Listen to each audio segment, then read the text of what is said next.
Olá e bem-vindos ao Internute, um podcast de perguntas que quase nunca tem as respostas. Comigo, Peter e o Bruno.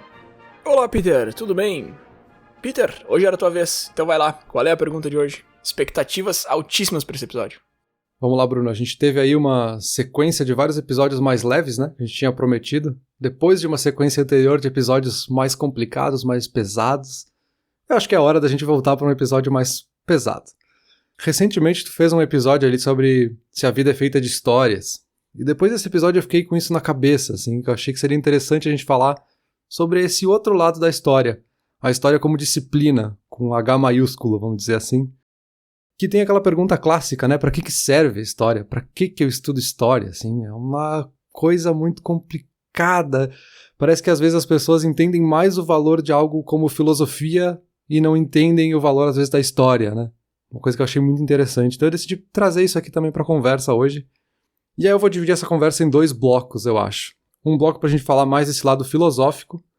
E aí depois aí um outro bloco pra gente falar mais desse lado social aí, de pra que a gente estudaria a história, né? Esse lado mais da sala de aula, ali, de por que estudo história, né? Então, pra começar, Bruno, impressões iniciais. Pra que serve a história? Ela tem alguma utilidade? Não, acho que não serve pra nada. Não, mentira, um dos grandes arrependimentos, eu acho que eu já falei isso em outro episódio, mas um dos meus grandes arrependimentos é não ter prestado atenção nas aulas de história do ensino médio. Eu achava um saco e era completamente errôneo da minha parte, porque história é um negócio super fascinante que em diversos outros momentos da minha vida eu já tive que pesquisar, entre aspas, ou eu quis pesquisar, e foi muito legal, assim, eu encontrei muitas coisas muito interessantes, e na época que eu era obrigado a ser exposto a isso como uma disciplina na escola, eu não dava o devido valor. Grande arrependimento. Mas enfim, essa pergunta de pra que serve estudar história... Clichêzão máximo aqui na resposta, mas não tem como não lembrar daquela frase, né? Que quem não estuda história tá fadado a repeti-la. Então eu acho que um dos pontos principais, aí provavelmente deve ter mais de um ponto que justifique pra que estudar essa disciplina, mas o que vem à cabeça é justamente esse, assim, de entender e saber o que já aconteceu.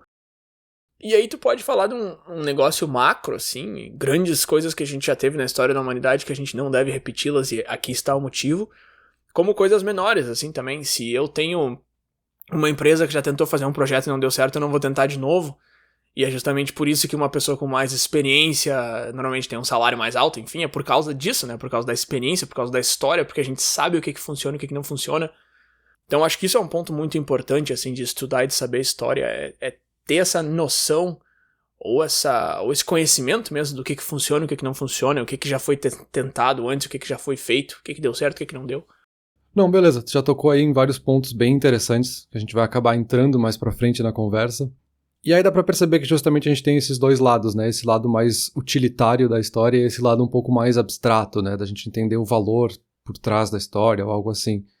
Começando nesse lado filosófico, eu acho que tem aquele ponto, talvez seja o mais profundo, mas é um legal pra começar, que é se a história realmente existe, assim. Falar de história não é quase a mesma coisa que eu falar de ficção, porque eu tô falando de algo que não tá acontecendo agora, algo que eu não vivi, algo que eu não sei, que não tá materializado na minha frente. Então tudo meio que parece ficção quando eu tô falando da história da Mesopotâmia, sei lá. E aí a gente traz outros aspectos ainda maiores, que a gente até já discutiu naquele episódio onde a gente falou sobre se vão lembrar de mim, né, sobre legados e tudo, de que 99,9% de tudo que já aconteceu na história foi esquecido. Não tem nenhum registro, não tem histórico nenhum, não tem história disso, né? Então como é que eu sei que história que é a certa? Que essa história que eu sei dos livros é realmente a história ou não é de fato ficção? Né? Então tem esse aspecto muito profundo, assim, de se a história existe, né? Eu gosto muito desse argumento de que a história não existe. Eu tava falando sobre isso alguns episódios atrás, né? De que passado e futuro não existem e tal. E esse argumento é engraçado, assim. A história é a mesma coisa que ficção no sentido de que ela não existe. Só que a história já existiu, mas isso é irrelevante, porque não tá no presente. Só que a grande diferença entre história e ficção é as consequências que elas deixam, né? Tu tá falando lá do reinado de sei lá o quê. Cara, mas provavelmente se tu traçar uma linha do tempo muito, muito, muito, muito longa e muito complexa e muito bifurcada, tu vai ver algumas consequências hoje desses reinados que existiram lá, não sei onde, na Grécia Antiga e tal. Uhum. Então eu acho que isso é interessante, só que aí tu puxa justamente o argumento que vem junto aí, né? Que tá, mas como é que eu sei o que é certo? Se E é engraçado isso, 99,9% da história foi esquecido. Esse é um argumento muito difícil de digerir, mas ele provavelmente é muito correto, assim, se a gente tentar pegar uma lista de nomes de pessoas que entraram pra história e pegar qualquer um desses reinados, aí a gente vai ter uma lista muito pequena, né? E claro que esses reinados tinham muita gente. Eu tô falando reinados, mas enfim, países, etc e tal. Então acaba que no fim das contas a gente meio que faz um acordo mútuo, assim, que todo mundo decide aceitar que aquilo ali foi o mais importante da história, ou que aquilo ali retrata aquele episódio do passado como um todo. Também porque a gente não tem como buscar mais do que isso, né? Os pesquisadores, historiadores ficam lá pesquisando, daqui a pouco eles encontraram alguma coisa nova que a gente até coloca aqui na história junto. Mas o que a gente tem, a gente meio que todo mundo concorda que aquilo ali é o que representa a história, enfim. Lógico que deve ter acontecido muita coisa muito interessante e importante e representativa da época que a gente não sabe, mas enfim, a gente tem que fingir que não existe, porque não tem como buscar isso, né? Perfeito. Um ponto que acaba aparecendo bastante, assim, é essa ideia de justamente passado e futuro não existirem, né? E aí vem essa lógica como consequência de que falar do passado é a mesma coisa que futurismo, assim. Tô falando de algo que não tá aqui. Mas tu fez uma distinção ali muito importante, que eu acho que faz todo sentido, assim, para diferenciar não só a história com a ficção, mas também essa lógica, né, de passado e futuro serem a mesma coisa, que é a consequência, assim. A história deixou uma consequência. Por mais que às vezes não seja uma linha reta, que a gente vai traçar e saber exatamente isso causou isso, e a maioria das vezes não é isso, né? É muito sutil essa consequência. Tudo que aconteceu no passado influenciou a gente de alguma forma hoje, né? Desde o princípio da história tem algo que foi causando esse quase efeito borboleta aí pra gente chegar onde a gente tá hoje, né? Então tem essa consequência muito forte, né? Mas esse existir ou não da história é muito profundo, né? Ele entra quase num niilismo epistemológico, né? Dessa ideia de que a gente nunca vai saber ou nunca vai aprender nada, né? É algo assim, nada eu tenho certeza, nada eu tenho como saber realmente porque eu só sei um pedaço de uma informação agora que não é a mesma do passado e do futuro, né? Para trazer o mesmo argumento. E aí eu acabei caindo até no argumento de última quinta-feirismo. Não sei se tu já ouviu essa teoria, mas ela é basicamente para brincar com essa ideia de que eu não tenho como provar que o mundo não foi criado na última quinta-feira. E que tudo que existe hoje é talvez uma simulação, vamos dizer assim, e que a gente foi criado com todas essas memórias que a gente acha que são o passado, né? Que a gente foi criado já com isso na cabeça, né? E essa é uma ideia que vem desde Bertrand Russell, falou isso em 1921, né? Eu não tenho como provar que o mundo não foi criado 5 minutos atrás com uma população que acha que lembra do passado, assim. Traz um pouco também a coisa de outro episódio, né? Que a gente falou sobre simulação, se a gente vive numa simulação. E aí também, né? Não tem como a gente discutir e chegar numa conclusão disso, né? É que esse é o clássico assunto que tu pode falar o que tu quiser e ninguém tem como dizer, porque não tem como provar. É tipo lá na história antiga tu poder fantasiar o que existia além do horizonte e tal, e ninguém tinha como provar que tu estava errado. A diferença é que esse tipo de discussão que tu tá trazendo agora, ninguém nunca vai ter como provar que tá errado, né? Porque sempre tem alguma coisa que vai contra. A gente foi criado há 5 minutos atrás. O cara vai dizer, não, porque ontem eu fiz tal coisa. E aí tu sempre pode usar esse argumento de que, não, isso é uma memória que já nasceu contigo, nada existiu e não tem como provar que tá errado.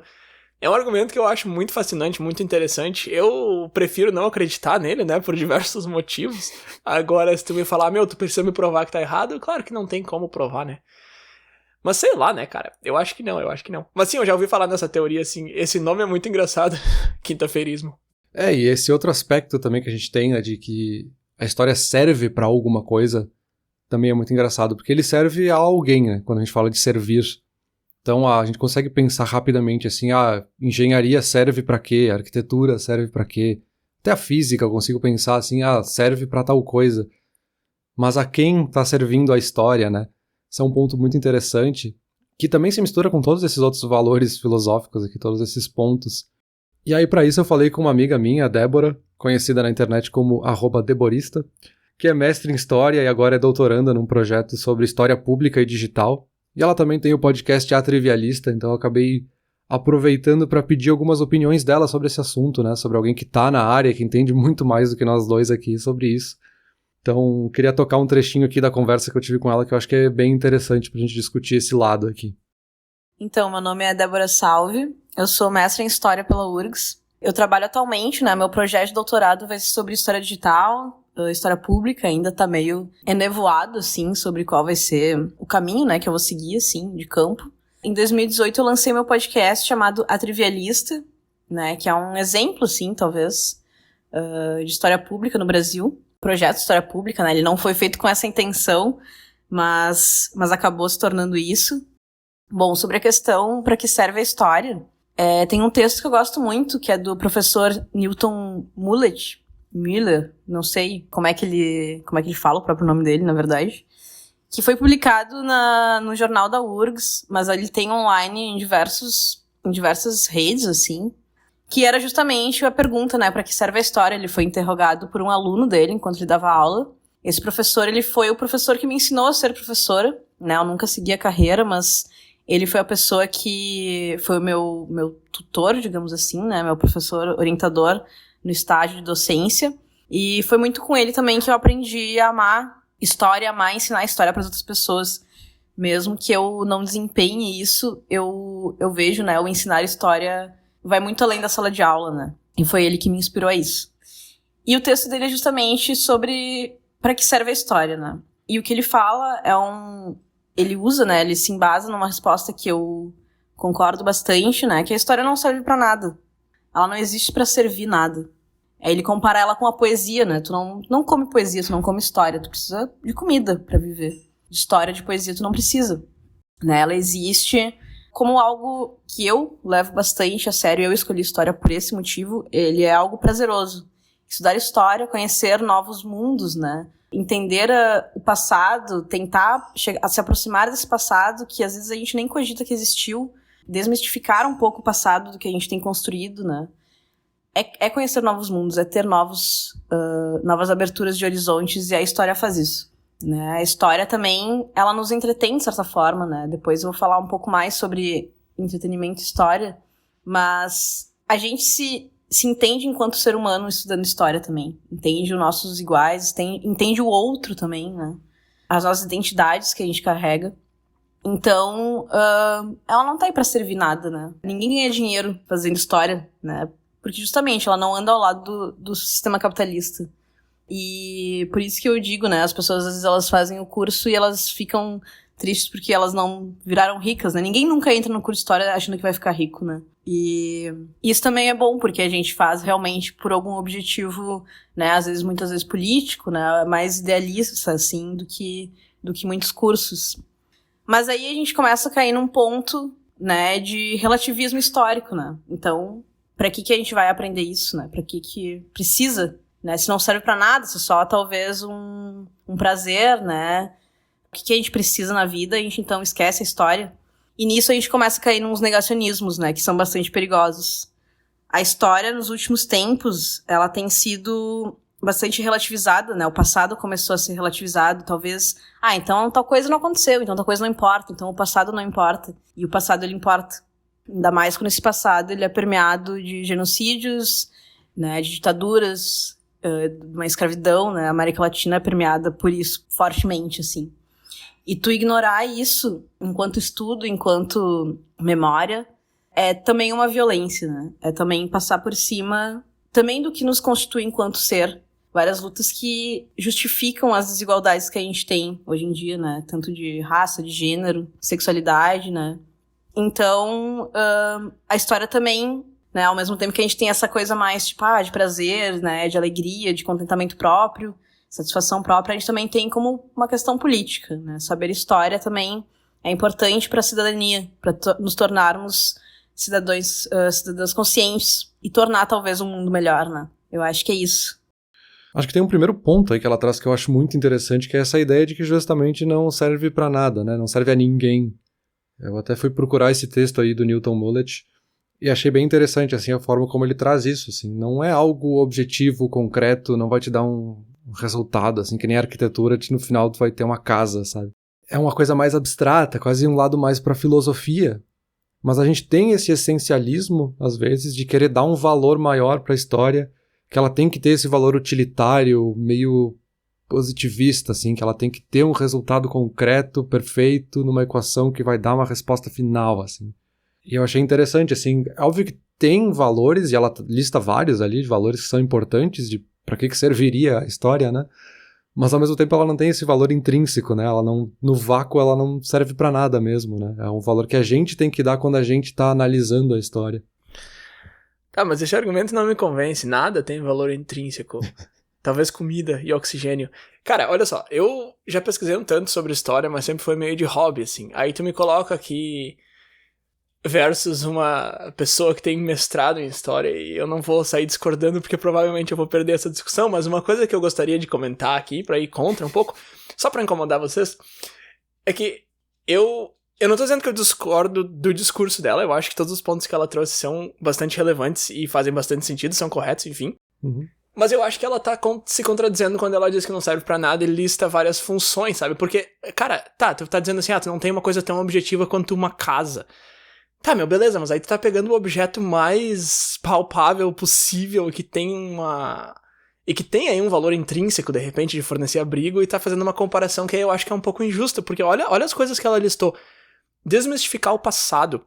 Cara, eu acho que isso é um negócio muito importante, sabe? Tem aquele livro que fala, como é que é, um guia do passado horrível, que é uma ideia pra mostrar que as pessoas criam essa ideia de que no passado era melhor, na Idade Média que era bom, aí o livro vai lá e mostra o horror que era a Idade Média, sabe? Essas coisas assim, eu acho que desmistificar o passado é um negócio muito importante. Outro ponto que ela listou que eu acho incrível é a gente se entende como espécie, a gente se entende como pessoa, a gente se conhece. Cara, se isso não é um valor, assim, se isso não é uma serventia, então eu não sei o que é, sabe? Mas não é tão concreto quanto um pedaço de bife na tua frente. Tá, beleza, assim, mas daí não ser tão concreto quanto comida, que inclusive é um dos exemplos que ela cita ali, até o outro extremo de não servir pra nada, eu acho que esse não serve pra nada é meio clickbait, assim, o passado não serve pra nada, olha aqui, aí tu vai ler um negócio e tem um monte de coisas positivas que estudar o passado traz, sabe? Então, enfim, de novo, eu não acho que ela tá errada em nenhum dos pontos, pelo contrário, eu acho que o não serve pra nada é que tá um pouco carregado demais, assim, eu acho que não é bem por aí. Então, eu concordo contigo, ao mesmo tempo em que eu concordo com ela também. Porque eu acho que vocês dois estão falando meio que a mesma coisa, mas trazendo definições diferentes do que é servir, né? O que é servir a alguém ou servir para alguma coisa. Porque sim, tem esses valores que são muito importantes, né? Da gente entender o nosso passado, entender como é que a gente chegou e o que nos constitui enquanto pessoas, enquanto sociedade. São valores muito importantes, que pelo menos para mim são alguns dos motivos mais importantes de por que a gente tem que saber história ou por que a gente precisa analisar a história, né? E aí eu vou usar justamente essa questão do analisar pra gente pular para outro lado da conversa aqui, que é o lado do social, né? Desse lado mais de por que a gente aprende história na sala de aula, né? E na fala da Débora ela até comentou ali desse texto do Newton, que justamente foi um aluno que trouxe essa pergunta pra ele e depois ele começou a filosofar em cima disso, né? Que é uma pergunta comum, assim, principalmente no ensino médio, a gente começa muito a se questionar, assim, pra que eu estudo esse negócio? Não vai servir pra nada, não vou usar no trabalho isso aqui, eu não vou chegar lá no escritório e ficar falando da história da Primeira Guerra Mundial e da Mesopotâmia e qualquer coisa assim. Então a gente começa a questionar esse tipo de coisa. E é bem interessante porque a história não é só a gente ler o texto e beleza, nunca mais vou olhar, que nem eu faço com alguns livros, assim. A história requer que a gente faça essa análise constante, né? A gente precisa ter esse valor social, que é o que a gente vai discutir agora, mas sempre ter em mente esse lado mais filosófico, né, de pensar o que aconteceu, como isso aconteceu, como é que uma coisa ligou na outra, por que isso interessa pra mim, assim, tem sempre um esforço além de simplesmente ler uma história, né, e acho que é o que transforma essa história com H maiúsculo, né, enquanto disciplina, algo maior, assim.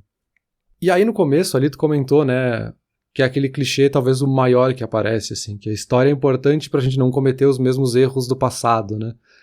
E eu comecei por aí, assim, eu pensei, essa é a resposta, assim, eu vou chegar na conclusão, beleza, gente, pra não cometer os erros do passado. E aí, no primeiro texto que eu li, já tinha uma frase que me deixou pensando muito nessa questão, que é assim, cara, se é pra gente não cometer os erros do passado, a gente não devia ter uma Segunda Guerra Mundial, porque a gente teve a primeira, se a gente não aprendeu com a Primeira Guerra Mundial, cara, não tem outra coisa que a gente vá aprender para não cometer no futuro. Mas no fundo se repete, né? Então a gente tem ao mesmo tempo essa definição de que a gente estuda a história para não cometer os erros do passado, em que a gente tem a frase de que a história se repete. Tem uma outra frase que eu acho um pouco mais correta, que diz: a história não se repete, mas ela rima, que eu acho mais interessante. Mas vamos lá, esse teu argumento ele é bom, Se a gente estudasse pra aprender com os erros do passado, não teria tido uma Segunda Guerra. Ele é bom, mas ele é esburacado. Cara, a Primeira Guerra foi um erro, como é que a gente teve a Segunda? Então é porque não dá pra aprender com os erros do passado. Dá! Mas de repente essas pessoas não aprenderam. De repente elas não estudaram história o suficiente, ou elas estudaram e não aprenderam com os erros. E segundo, a Primeira Guerra foi um erro. Essa é uma afirmação que é difícil de discordar, mas ela não é absolutista, né? Não tem como... Não... Enfim, a gente conversou bastante sobre isso no episódio do Sentido da Vida, só que quando eu chego aqui e falo, uma guerra mundial não é necessariamente um erro, parece que eu sou um louco, né? Mas não é, cara, assim, julgamento de valor é diferente pra cada pessoa. Então o cara que tá lá no topo, ele pode ter decidido uma Segunda Guerra justamente porque ele viu as consequências da primeira, né? Então eu não acho que esse argumento invalide o argumento de que dá pra aprender com os erros do passado e dá pra não repeti-los. É um argumento interessante, mas eu acho que ele não invalida o outro. E deixa eu só fazer um rápido comentário ali, que tu falou, na escola a gente começa a se questionar, pra que eu tô aprendendo isso se eu nunca vou usar? Só queria deixar um rápido comentário pra alguém que tá nos escutando aí, que de repente ainda tá na escola ou faculdade, ou sei lá, até um mestrado, e começa a se questionar esse tipo de coisa. Pra que eu vou aprender isso aqui se eu nunca vou usar na vida real? Cara, se questionar é muito importante, não para de se questionar, se questiona sim, mas baixa um pouco a bola nesse argumento, assim, de pra que eu vou aprender se eu nunca vou usar? Porque, cara, a vida não é tão preto no branco, assim. De repente, um negócio que tu aprendeu na aula de física na escola, tu vai usar 10, 20 anos depois num podcast falando sobre coisas que se aprendem na escola. Que eu dei esse exemplo ridículo, mas aqui é uma coisa que eu já fiz aqui. Teve um episódio que eu tava contando uma aula de física que eu tive no ensino médio. Ou coisas menos na cara, assim. Coisas que tu acaba aprendendo que te abrem pra outro mundo, ou que te levam pra outro lugar, ou que tu vai usar lá na frente, ou que te ajudam a entender outra coisa dali a 30 anos. Então, assim, é bom se questionar, mas, cara, mesmo que tu ache que tu tá aprendendo pra nada, provavelmente não vai ser pra nada, e se for, paciência, assim, faz parte. Alguma coisa vai ser pra nada, mas faz parte do processo de aprendizado que vai te servir pra alguma coisa depois. Perfeito. Tu trouxe algumas coisas aí que são bem interessantes e bem importantes, assim.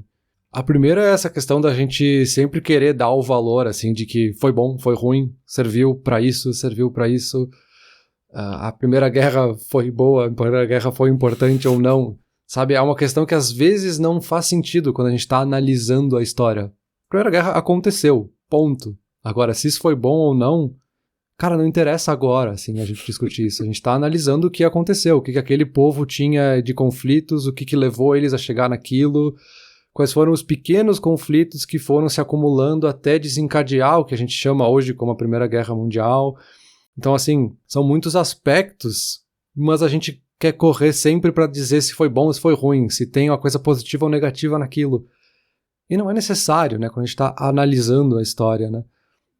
E aí já entra um outro aspecto bem importante, assim, que é as sociedades que estavam na Primeira Guerra Mundial não são as mesmas que estavam na Segunda. A gente pode falar que foi o povo que morava lá na Alemanha, ou a região da Alemanha, e os povos estavam na região, e blá blá blá, mas não são as mesmas pessoas, né. As pessoas mudam, assim, por mais que estivessem em vida as mesmas pessoas, elas não tinham as mesmas ideias, os mesmos pensamentos, as mesmas rotinas. A cultura delas mudou em consequência da Primeira Guerra, inclusive. E é uma coisa que eu achei bem interessante, é dessa coisa de que a gente acha que a história é uma continuidade, né? Feita de continuidades. E, na verdade, um argumento que eu encontrei é que ela é feita de descontinuidades, né? A gente tem coisas que seguem, sim, né? As sociedades não abandonam tudo que existiu antes, o modo de agir e outras coisas, as posturas. Quando a gente inova, a gente não está inovando do vácuo, né? A gente sempre incorpora algo do passado. Por mais diferente que seja o que aconteceu, a gente incorpora para criar algo novo, né? A história ela acaba sendo sempre um referencial na formação daquela sociedade, daquela cultura, enfim. Então, faz sentido, né? Que ao mesmo tempo em que a gente aprende para não cometer os erros, aqueles erros nos influenciam a cometer novos erros, né? Erros inovadores, vamos dizer assim. Sim. Interessante isso de descontinuidades. Me lembrou muito daquele episódio especial de Natal que a gente fez ano passado, que aí lá, não sei quando, lá há 2.000, 3.000 anos atrás, um cara jogou uma moeda pela chaminé, aí passa 2.000 anos no futuro, a gente tem hoje toda essa tradição do Papai Noel, que é um cara de vermelho, que deixa presente na chaminé e tal.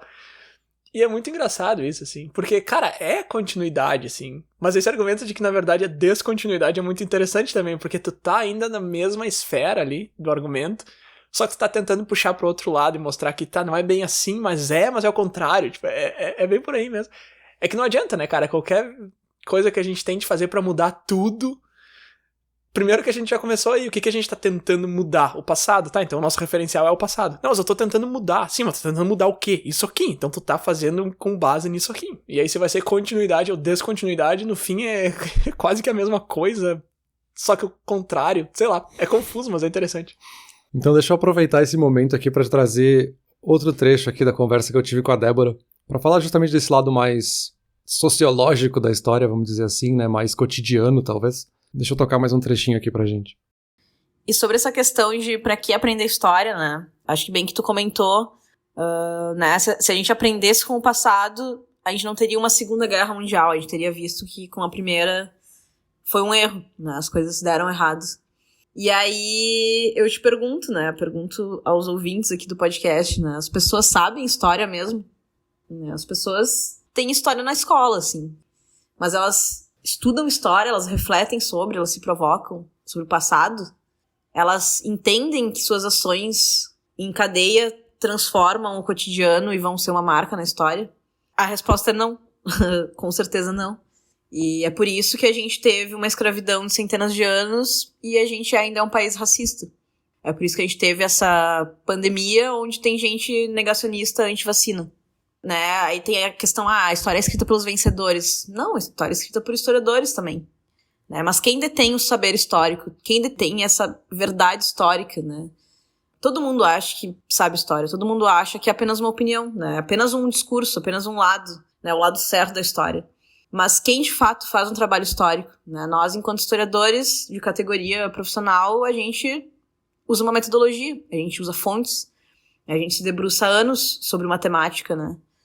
A verdade total nunca vai ser encontrada. A gente não tem como reconstituir o passado, a gente não tem como saber como foi exatamente há centenas de anos atrás.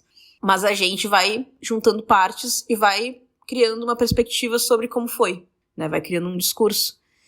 E é isso que nos preocupa quando pessoas não historiadores tentam fazer esse trabalho. Acham que é uma opinião, acham que é apenas algo leviano, digamos assim, né? A construção histórica, ela é de muito trabalho, né? Minha dissertação de mestrado, eu estudo crimes cometidos por mulheres e a violência feminina. Né? Eu uso processos crimes do final do século XIX, começo do século XX, das cidades de Pelotas e Rio Grande, onde mulheres foram incriminadas enquanto réis, né? Que são acusadas de terem cometido crimes como homicídios, infanticídios e agressões físicas. Esse processo crime, a maioria dessas mulheres são analfabetas, são um dia da história dessas mulheres, né? Elas eram mulheres que não deixaram outras fontes escritas que perduraram, né? Que a gente pode ver agora o que aconteceu. Esses crimes também saíram nos jornais, então também teve essa possibilidade. Mas é sempre a justiça falando sobre elas, né? A mídia falando sobre elas. Como é que eu vou saber como era a vida delas? É impossível. Mas a gente tem traços, a gente tem pistas sobre isso, sabe? E a grande questão da minha dissertação, né, o que realmente me faz gostar dela e achar um trabalho muito bem feito, é que eu consegui, de certa forma, reconstituir, essas vivências, né. Com a minha dissertação eu percebi que as mulheres cometiam crimes muito parecidos, de formas muito parecidas, com motivações parecidas que os homens. E isso quebra a questão de mulheres submissas, mulheres que não saíam de noite, mulheres que só pensavam no marido e nos filhos. Não, elas iam em festas, bebiam demais, sentiam ciúmes, entravam em brigas e matavam alguém sem querer. Com faca. Porque elas andavam com faca, às vezes. E trabalhavam e se mantinham, eram solteiras, sabe? Ou tinham 2 namorados, tipo, eram pessoas, né, com diversas questões envolvidas, né, no seu cotidiano. Isso é um trabalho de historiador. Então é isso, assim, né? Quem escreve a história? A gente escreve a história enquanto historiador, mas as nossas pesquisas, né, enquanto acadêmicos, chegam na população. Claro, existe essa barreira da vida acadêmica para a vida comum, né, cotidiana, de pessoas que, né, em sua grande maioria não chegaram numa graduação universitária, não entendem essa linguagem, mas também a gente tem várias questões nos batendo, né, como a mídia. As pessoas consomem muito da mídia, internet, televisão, né, antigamente jornal, e muito menos um artigo científico, né. a história cobrará, a história julgará, tem se falado muito sobre isso. Não. Né? As pessoas que cometeram crimes na ditadura brasileira morreram de velhos. E essa história foi escrita. Tem grandes trabalhos sobre os crimes da ditadura, sobre torturas, sobre várias questões que aconteceram. Mas e aí? Tem gente pedindo a volta da ditadura até hoje, né? A gente tem, né, os governos fascistas ascendendo. Então, e aí? Por isso que a história, né, enquanto curso, né, tem se movimentado a abrir uma história pública. A pensar um novo público. Não pensar apenas os seus pares acadêmicos. Pensar como a gente vai fazer para as pessoas, de forma geral, entenderem, conhecerem mais de história. Porque a gente gosta de história, as pessoas gostam de história. A gente consome história na televisão, em novela, em videogame, em romances de livros, em propagandas, tudo é história. A gente gosta de história. Mas será que as pessoas gostam do tipo de história que nós, enquanto profissionais, fazemos?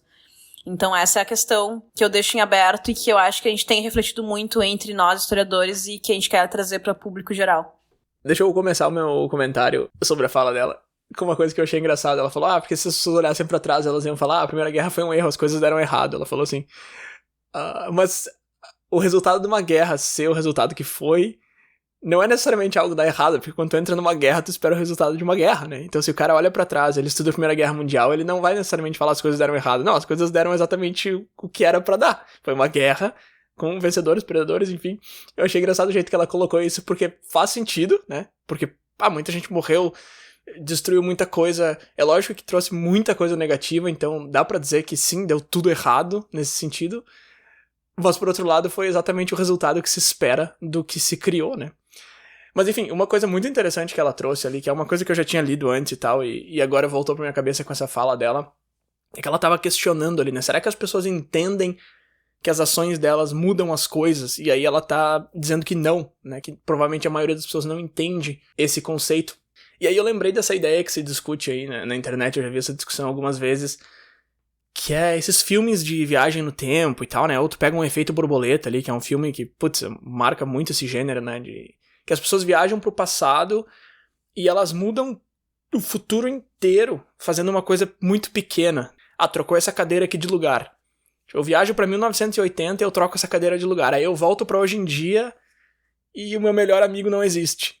Porque daí, como a cadeira não tava ali, fulano não sentou ali, sentou lá, e daí ele não conheceu a fulana, e daí eles não tiveram filhos, e aí, muda a história inteira, assim, porque eu troquei a cadeira de lugar. Isso é uma coisa que pega muito nesse gênero, né? Qualquer filme com viagem no tempo, viagem pro passado, fala justamente disso. Efeito Borboleta é um filme onde exatamente isso que eu descrevi, acontece diversas vezes. Esse é o roteiro, é o enredo do filme inteiro, né? Só que a gente não percebe que fazer isso no presente, na vida real mesmo, tem a mesma capacidade de alterar tudo, né? Porque é muito mais difícil de enxergar. Se eu mudar essa cadeira aqui de lugar e agora aquele casal ele não vai se conhecer, eu não vou saber que fui eu que mudei isso, porque eu não tenho como comparar com a realidade ou com o universo onde eles se conheceram. Mas a gente tem o potencial de mudar tudo com cada coisa que a gente faz. Mas não é uma coisa que a gente pensa, né? E ainda bem que não é uma coisa que a gente pensa, né, Peter? Imagina se a gente carregasse essa responsabilidade com a gente a cada coisa que a gente faz, assim. Então, por exemplo, eu tô falando isso agora, e talvez alguém vai ouvir isso e vai pensar nisso e vai pesquisar um negócio e vai acabar caindo num site que vai conhecer uma pessoa e vai mudar a vida inteira daquela pessoa. E eu fico pensando, será que eu vou mudar tudo com o que eu tô falando? Será que eu vou mudar tudo com o que eu tô fazendo? Então ainda bem que a gente não fica pensando nisso, mas que existe essa possibilidade de acabar alterando o futuro inteiro com cada coisinha que a gente faz. Existe, né? Exato, né? A gente tem essa mania, vamos colocar assim, de achar que a história é só o que tá lá atrás, assim. Aquilo que tá lá no livro que já tá encerrado, já tá editado com ponto final. Mas não, né? A gente não entende a gente como nós agora, no presente, somos objetos da história também, sabe? A gente que tá gerando a história do futuro, né? E a tua fala de agora, poucos segundos atrás, já tá na história, assim, já não é mais agora. Então tudo vai causando uma consequência, sabe? O que tu acabou de falar causou uma reação em mim, que tô falando outra coisa, que pode ser que depois eu vou levar essa conversa pra outra conversa, que vai gerar outra coisa, que vai gerar essa reação em cadeia, né? Então sim, a gente não se coloca às vezes como personagens históricos, né? Mas nós somos a parte da história também, por mais que estamos no presente, né? Tem outras duas coisas ali que a Débora comentou que eu achei muito interessante. A primeira é essa coisa mais romântica da história, né? A gente tem essa ideia de que a história foi escrita pelos vencedores, e se fala muito disso, né? E aí isso é usado muitas vezes para relativizar alguns aspectos da história, né? De que ela foi escrita pelos vencedores, mas na verdade aconteceu outra coisa, e blá blá blá. Mas ao mesmo tempo a gente tem metodologia, né? Ela até comenta disso, assim. O trabalho do historiador não é baseado em eu quis escrever essa história porque eu achei legal, porque eu ganhei a guerra e eu quis falar isso, assim. Muitas coisas são fatos, assim. Tem coisas que realmente são narrativas, que são construídas, e aí muitas vezes é para preencher justamente os buracos entre os fatos que se criam essas narrativas, né? Mas existe muita metodologia, historiografia, né? Tem coisas que são fatos concretos que não tem como tu dizer que não aconteceu. Então, assim, o trabalho não é baseado em nada, né? E aí tem um outro aspecto que ela falou, que eu acho que eu fiquei muito pensando nisso, assim, nessa semana, que é essa coisa de que a história vai cobrar, né? Que também é algo que aparece com frequência, assim, na pesquisa. E não, né? A história não vai cobrar ninguém. A história não é uma entidade que pode vir te cobrar alguma coisa. Quem cobra são as pessoas, assim, é a sociedade faz coisas ou deixa de fazer, ninguém vai cobrar, né? A história em si não vai cobrar pelo que aconteceu, ela vai registrar o que aconteceu, no máximo, né? Eu acho que faz 1 ou 2 episódios que eu falei que karma, na maneira que a gente embala ele, é um troço que eu não tenho como engolir. E isso é outra discussão também que não tem como provar, né? A gente tava falando lá do começo, se a gente nasceu há 5 minutos atrás, não tem como dizer sim ou não. Esse negócio de a história cobra também é muito difícil tu dizer sim ou não, sabe? Se tu vai lá e faz um negócio ruim, sabe? Tu sabe que tu tá fazendo um negócio errado. E dali a 5 anos algo horrível acontece pra ti. Pode dizer, olha ali, isso é karma. Aí eu vou dizer, não, cara, tu só tá arbitrariamente conectando 2 pontos na vida daquela pessoa. Só que esse é o meu argumento. Uhum. E dizer que é karma é o teu. Então, assim, eu não tenho como provar que eu tô certo, também não tenho como provar que tu tá certo. Então esse argumento de que a história cobra, eu não tenho como chegar aqui e te provar que tá errado. Ela trouxe exemplos bons ali, de pessoas que cometeram crimes que se sabe o que aquela pessoa fez e nunca foram punidos e tal. Mas isso é um exemplo, né? Alguém que tá defendendo o lado oposto poderia dizer que isso é exceção à regra. Mas eu já acho que não, eu já concordo bem mais com vocês dois, assim, essa história de que a história cobra, não tem embasamento nenhum falar isso, né? Isso é um argumento que se escuta, assim, tanto de a história cobra quanto quem faz coisas boas, quem faz coisas ruins, essa história de que as coisas voltam e tal, que eu não sei de onde que as pessoas tiraram isso, mas não, pra mim não faz sentido nenhum. Mas deixa eu só deixar claro que eu não tô defendendo aqui, cara, faz o que tu quiser e faz tudo errado porque não dá nada, não é isso, assim, eu acho que existem muitos motivos pra se fazer coisas boas e muitos motivos pra não se fazer coisas ruins. Eu acho que a intenção, talvez, dessa galera seja certa, seja influenciar as pessoas a fazer coisas boas e tal. Só que eu acho que o motivo não é esse, mas eu acho que o resultado final, sim, eu acho que se deve, lógico, sempre procurar fazer o bem, fazer as coisas que são melhores, mas não porque vai vir uma recompensa, ou não porque tu tem medo que a história vá cobrar, sabe? Só pra deixar claro que eu não sou tão nihilista assim, falando, cara, faz o que quiser que não dá nada. Não é isso, assim, mas também não é esse outro lado. Sim, isso leva para um ponto aqui que é o peso que a gente dá na hora de fazer a leitura da história, né? Como a gente tá analisando a história. Porque a nossa história pessoal, né? As nossas experiências e o nosso passado, vamos dizer assim, o passado da nossa família, da minha comunidade, do meu entorno, também impacta como eu vou ler a história como um todo, né? E aí esses pesos que a gente coloca para as coisas são diferentes, assim, eu lendo o mesmo texto que tu tá lendo, a gente talvez dê mais força em algum ponto e outro, sabe? E eu achei uma frase aqui bem interessante do Rainer Souza, que ele fala que o passado não passa de um jogo caótico controlado por jogadores que não sabem definir as próprias regras. Então é o que já tá escrito, que tem múltiplas facetas, múltiplas formas de reconhecer, mas ele meio que muda toda vez que a gente olha pra ele, assim. Ele não é uma coisa fechada e exata. Que eu acho que muitas vezes quando a gente tá falando de pra que serve a história, a gente tá esperando que venha isso, assim. Que venha essa caixinha fechada e, foi exatamente isso aqui, e é isso aqui que tu precisa saber. E não, né? Tem muita interpretação, tem muita análise em cima, e análise constante, né? Não é uma análise que termina e te entrega o resultado final, né?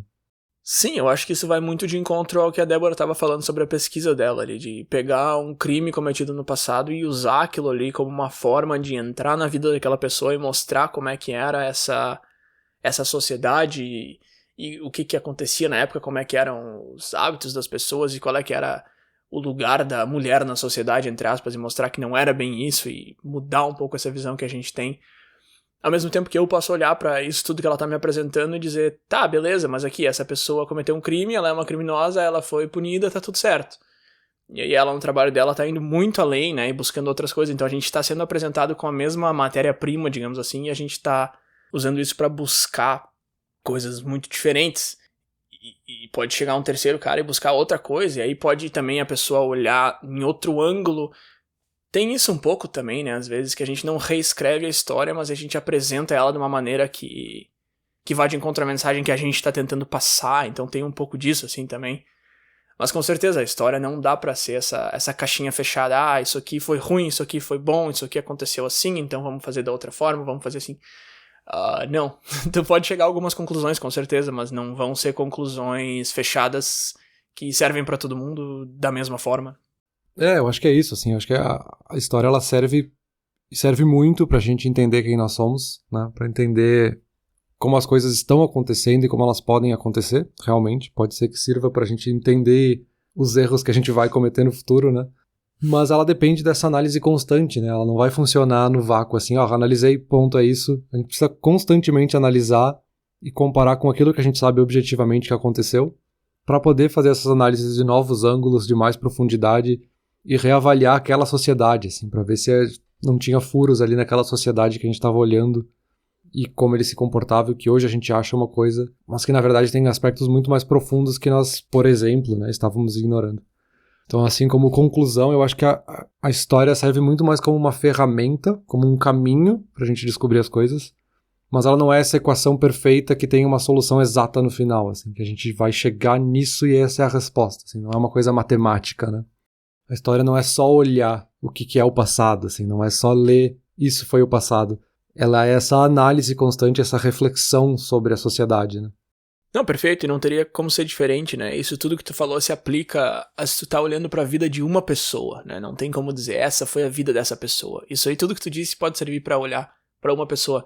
Agora imagina quando a gente tá falando de bilhões de vidas de pessoas, né? Porque basicamente se tu fala história com H maiúsculo como um todo, é a história de tudo. Tu tá falando de muita, muita, muita gente, muita, muita, muita coisa, que não tem como tu querer traçar uma linha do tempo.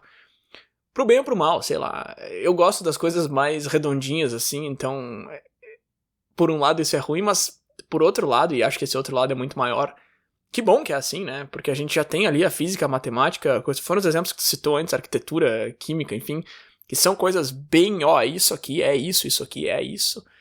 E aí do outro lado tu tem essa parte bem mais humana em que as coisas não são necessariamente o que parecem ser, e mesmo que sejam, ainda assim existem muitas outras peculiaridades ali e tal.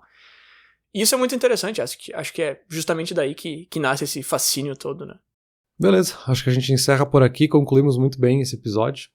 Mas agora, Bruno, uma coisa pra entrar pra história é esse episódio desse podcast. Ele pode entrar pra história, mas pra isso a gente precisa aí da ajuda do pessoal que tá sempre nos ajudando, sempre compartilhando os episódios nas redes sociais.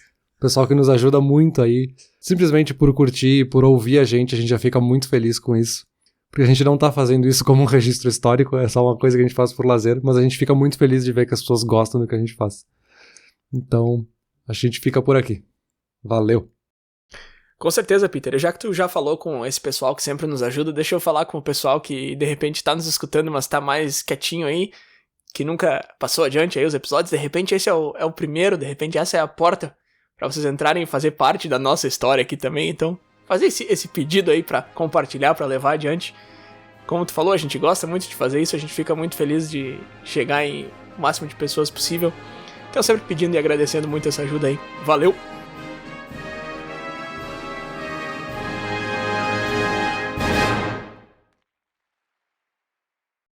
Olá, ouvinte! Se você gosta do Inturnute, não deixe de compartilhar nas redes sociais, e de seguir no Spotify, ou no seu aplicativo de podcasts favorito. E se você quiser compartilhar a sua resposta para a pergunta da semana, é só enviar uma mensagem. Muito obrigado, e até o próximo episódio.